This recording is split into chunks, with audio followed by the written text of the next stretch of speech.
atmosphere here at the Severn Street Parole and Probation Office in Baltimore City is eerie.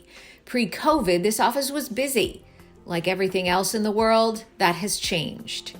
To reduce the risk of the spread of COVID-19, they have to reduce foot traffic and personal contact.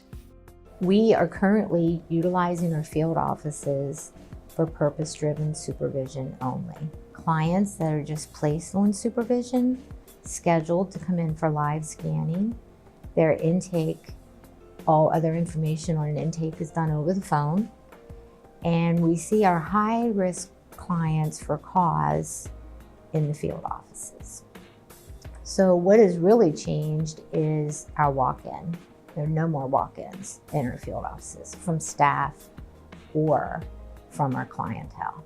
Good afternoon, Parole and Probation Agent Peoples. DPP agents like Michelle Peoples are working from home.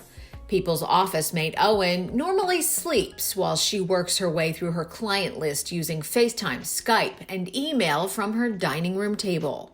Depending on the level, you can do like a text or a phone call 1 month, and then the video like the next month, that kind of thing. I mean, depending on the level of supervision will be how often like you physically see them.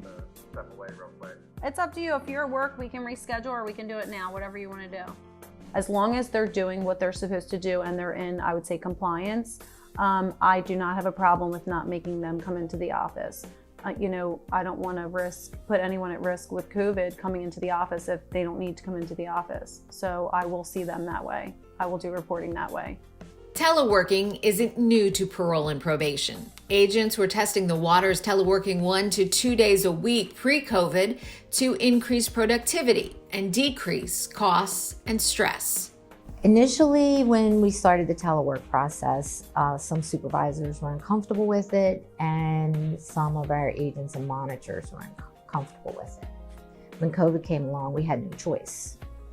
Now we are finding out that they are glad that they had the ability to telework during this crisis because there were concerns about childcare, the spread of disease.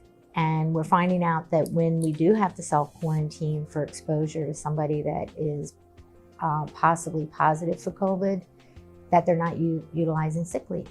They still have the ability to work. Agents still report in person to court when needed, and some home visits are still necessary for those clients who are high risk and for those who have been out of contact. Even those visits look different. We use full protective gear, personal protective equipment on that, and we're doing it in teams of 2. But what has changed in a team of 2, we don't have 2 people in a car at the same time. They drive separate cars and follow each other. Okay, Friday between 8 and 12. It feels like the new norm. It does. What's wrong? What's going on?